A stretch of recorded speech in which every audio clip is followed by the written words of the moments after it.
Hello, fellow duelists. This is Shadow of the Moon, and today I'm going to be doing an updated deck profile of my Blackwing deck for May of 2023. So I do have a little bit of like a cold right now, so excuse me if my voice cracks or if I seem a little bit off. I'm drinking some tea right now for it to kind of make it a little bit better, some lemon tea. But yeah, this deck it hasn't been changed too much. There's just been a few cards that I've added and some cards that I've decided to do some tech options because as of right now the format is still going on. There's a lot of diverse decks, and for me actually I do honestly really do like it. What I don't like is that there's like 15 to 18 hand traps for Super Heavy Samurai, and then most decks are running anywhere from 9 to 12 or 9 to 15, which is fine. But I just I do have my own hand traps obviously in here, and it does get a little bit tiring, and like it does get frustrating sometimes because you are going an uphill battle. The grind game is really going on, and it is real. So, but all in all, though, it is still a very fun format. I can still pull off all my combos, and I cannot wait to show you this deck profile. So, without any further ado, let's go ahead and get started. But before we do that, I just want to say thank you so much to all my subscribers. We are almost at 400. That is amazing, and I'm just really just happy and just very, very excited for that. Just thank you so much for everybody that subscribed to my channel, or just anybody that's just stopping by and watching my content and just enjoying yourself. So without any further ado, let's go ahead and get straight on into the deck profile. So I am going to be showing you my side deck as well. So obviously, first off, you're going to have your 3 field centers and my new and improved Steam token. I got this off of Etsy because I had to. I mean, it's a Steam token. I got tired of using the other one because it was just like a Yugi token randomly. But yeah, real excited about that. I got my field center that I got off of eBay, and I got the tournament center, obviously. So let's move on to the actual bread and butter of the deck profile. So I'm going to try to adjust the mat as best I can, so forgive me if it is a little bit off. Let's see, there we go. I think that'll be work. So obviously you got your 3 copies of Simoon, the Poison Wind. Simoon is very, very important in this deck because your combo starter, you're going to use this to go into a lot of your plays by revealing a Blackwing monster, and then or revealing Simoon, banishing a Blackwing monster. You can play Black Whirlwind directly from your deck, and from there it's going to be able to go onto your combos. This is essential. Mainly the main cards in here, like Sudri, Shamal, and Vata, are all going to be the exact same. So obviously Shamal, or obviously Sudri. Sudri's effect lets you do a double search if you have Black Whirlwind, because you can search for a card that mentions Blackwing Dragon in its card text, and also you can also tribute a monster to make a level 2 token. And the only downside to that is that you can only special summon monsters for the extra deck for the extra turn. It will be synchro monsters, but that's okay. I don't normally use the level 2 token unless I'm in a bind, but mainly you're going to be using it for the double search. And then you've got 3 copies of Shamal. Shamal is amazing. Shamal is so good because you can discard this card to play Black Feather Whirlwind directly from your deck, and then also has a secondary effect that when it's in the graveyard, you can banish it to add a Blackwing monster from your deck to your hand. So it is very, very useful for this deck. And then obviously 3 copies of Vata. Vata is amazing. You tribute this and send 2 cards from your deck to the graveyard to special summon Blackwing Dragon. So you're going to be you're going to be sending Zephyros the Elite, or you're going to be sending Hamart in the Dust and sending Chinook to be able to go into Blackwing Dragon. Also, it is a level 2 tuner, so it works very, very well with this deck, obviously, and I always play. Those are always going to be the main 4, as of right now, that you are always going to want to play in the deck, because that's the main important ones in there. Alright, so now we've got the one-ofs, Zephyros the Elite, Gale the Whirlwind, and Steam. Obviously, Steam is going to be in here for the token, Steam token, and to be able to special summon back from the graveyard. Blackwing Zephyros the Elite, bounce back a card to special summon it. And then Gale is not a once per turn, so Gale is a great extender for this deck because he can, when he gets special summon, and if he gets added back to your hand, you can special summon as long as you draw a Blackwing monster on the field. So very, very good in this format. 1 Gust, 1 Hamartin, and 1 Chinook. So the reason I took off Gust is I knocked it down to 1 because it is still a very good card, and I am noticing that when I'm playing specifically, 2 can sometimes be a problem, because if you're focusing on and you get 2 of these in your hand, it's kind of not really something that you want, because you can't really search for anything except for this and this guy, and then like that's pretty much it, and Avata. But the reason I didn't like it is because it is a great extender, don't get me wrong, but until we get the new Blackwing that's coming out in June or July, I believe, this is, is going to be a placeholder for it. And then obviously Hamart in the Dust, modify its level by selecting the face of Blackwing monster on the field, so you can easily go into a level 8 or whatever you want to. And then Blackwing, a Chinook, which is a great hand trap. You send a Blackwing synchro monster from your deck to the graveyard, and you can negate one monster's effect and also decrease its attack by 700 points. Very, very useful. It's great hand trap, and I love that we have our own Blackwing. Actually, we have our own hand trap from this. And then Noctovision Dragon and Raider's Wing. So let's talk about this.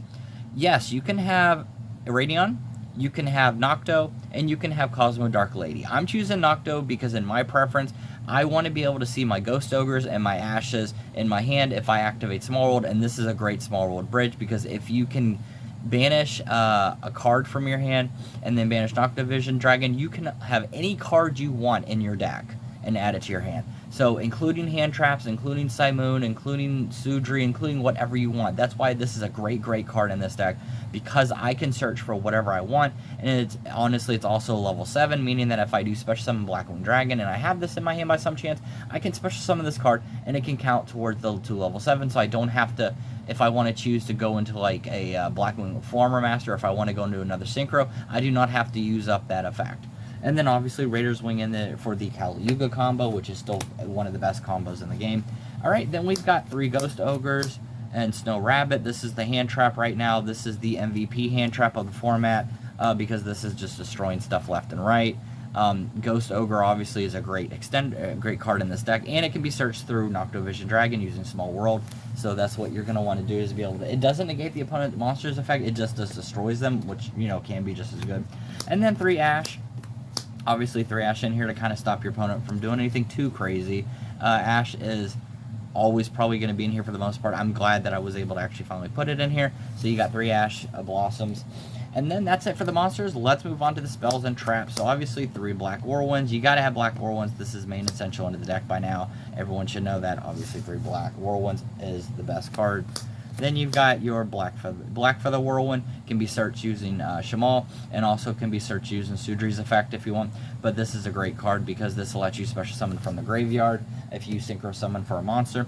And then 3 Allure Darkness. Yes, I'm still playing the poor man's Pot of Prosperity. Still looking for a Pot of Prosperity, like at least maybe a playset, or at least if I'm able to at least one. So if you don't know yet, please go and select my other video, my trade binder video, if you see anything you want and you are willing to trade for a Pot of Prosperity. I'll see what we can do. Maybe we can set something up, because I still do really need a Pot of Prosperity for this. But Allure Darkness is still just as good as a placeholder, because it lets you draw 2 cards and then banish a dark monster.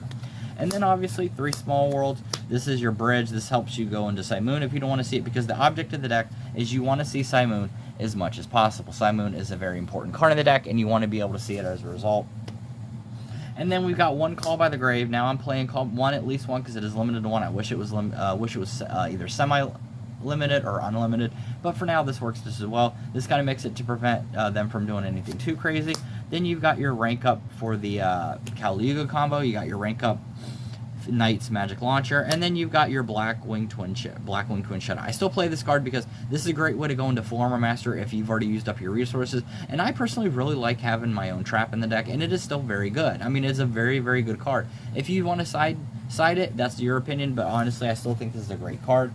Alright, that's going to be it for the main deck, guys. Let's move on to the extra deck. So obviously, we've got 2 Blackwing Assault Dragons and 1 Blackwing Dragon by now. Oh, my bad. 2 Blackwing Assault Dragons and 1 Blackwing Dragon. This is going to be going. Honestly, you only need these 2 and then like Full Armor Master to just do a ton of damage and kind of beat your opponent if you need be, if you get locked into that. And this is obviously going to be searched out from Vata to get special summon. Burning your opponent for 700 damage is just really, really good in my opinion. And then you've got your Blackwing Full Armor Master. You've got your Obsidian Tamer Hawk Joe, and then obviously my Blackwing Armor Master. You can replace this with Raikiri if you want. But this card will never go out of my deck. If I have to choose between Raikiri and this, I'm going to choose this because this is like my favorite card of all time. So you've got those 3, and Full Armor Master is great for being able to, it's indestructible. And then you've got your Tamarok Gel, which will be able to search to be able to special summon a level 6 or higher Blackwing monster from your graveyard. And then you've got Nothumb to Starlight and Boreas. This helps you send steam. This lets you set up for another normal summon, which you can just recycle, add Sudri back to your hand by using Shamal's effect. And then with this on the field, you can normal summon additional for Sudri and then have Sudri search. So it's a very good card in my opinion. And then you got Borreload Savage Dragon. Borreload Savage Dragon is obviously going to be here from the Omni Negate. Very easy to make and just a great card all around. And then we've got we got King Kali for the combo, Arsena Falcon, and then Jin Buster. Okay, so let me talk about this card for a little bit. Jin Buster is easy to get out in this deck enough. You may not always consistently get it out, but it is pretty easy to get out. It only requires 2 level 2s, and it has a negate. So it can, if you can get this on early on and your opponent Nibiru's you or tries to nib you, this can be a way to be able to be out of it. Yeah, you can play through the combo with Boris the Wicked Wind, but the object is, wouldn't it be better to be able to negate your opponent's nib instead of being able to let them go through and then you lose everything? Because you want to be able to keep going with your combos. But yes, you can play around nib. I posted a video about that. You can play around nib, but I prefer to have Jim Buster in here because I actually really think he's useful, and he does it's pretty easy. All you have to have is at least one Black Whirlwind, one Simoon, and another throwaway Blackwing monster for the 2.5. And then that's all you have to have. And then obviously this is going to be in here for your combo to be able to negate your opponent from doing anything. And then let's go on to the Link. I added back in Darkness Metal because I am playing in my side deck. I'm playing Dimension Shifter. Most decks in this format really struggle against Dimension Shifter, and I've noticed that playing on Yu-Gi-Oh! Pro, like Wygo Pro, whatever, they really do struggle with it. So having him back in here and having a way to be able to still go into Kali Yuga is amazing, because even if you get a Dimension Shifter or whatever, you can still go into Kali Yuga. And yes, I do know Draw and Lockbird is a thing. Obviously, that's another big staple in the format right now, which I do have in the extra side deck. But for the most part, you can still play around Droll and Lockbird, and you can play around a lot of their hand traps if you need to. But if you get hit by 3 of them, then it's going to be pretty difficult. I mean, I've actually did play against a couple people, and they've hand trapped me for 3 because this format is very heavily hand trap based. But I still, managed to beat some of them, and then some of them there was nothing I could do. And then we have 3 nibs for the side deck. So obviously this is going to be the side deck now. Nibs is pretty self-explanatory. Then you got your 3-dimension shifter. Like I said, it's a lot easier to bring out this because you can still go into Kali Yuga if you have turn 1, or if they play dimension shifter, it's not hard to go into it. And then you've got your 3 copies of Draw and Lockbird. So Draw and Lockbird is going to prevent them from adding cards from their deck to your hand, except for during the draw phase. And it can be difficult, but it does work for you, and it's not until your opponent's next turn, so that's, still pretty good. And then you've got your Dark Roller No More that shuts off their effects if they're going to effect crazy or whatever, and it cannot be negated except by like a Spell Trap effect, Omni effect, and if they they can't activate a monster effect on it. And then obviously you've got 3 evenly matched if you really want to be an asshole or a dick about it. Evenly matched is obviously self-explanatory. You just wait until they have a field full of monsters, normal summon something, and if they don't negate anything and stuff, you have 1 card on the field, you can just play evenly matched. So it's pretty easy. So that's going to be it for this deck profile. I know it was somewhat long this time. I actually tried to do as quick as possible for them, but I still feel like this deck is very good. I love my Blackwings. I've always loved my Blackwings, and I think this is a tremendous deck. And even with all the hand traps and stuff running around right now, we still have ways to bring out a lot of the cards if you're a Blackwing player and everything, and you can still, you can still do very, very good. We're not very crippled. Compared to some decks I've seen online, we aren't as crippled as, some decks are, because it's really sad. Because there's a lot of hand traps. But I do like the hand trap. I like that there's more consistency in games, and it actually requires you to think, because a lot of these decks now are very combo based. So I do think that, even though it sometimes cannot be fair, it's still a fun format to play with, and it's a lot better than Ishizu tier. That's for sure. I mean, I know everyone was like, "Oh yeah, Ishizu tier, you can easily negate it and stuff," and yeah, you can, but it was just very annoying to be able to play with that. But all right, so that's gonna be it for this video. Thank you so much for watching it, and with that, I'll see you guys next time. Later.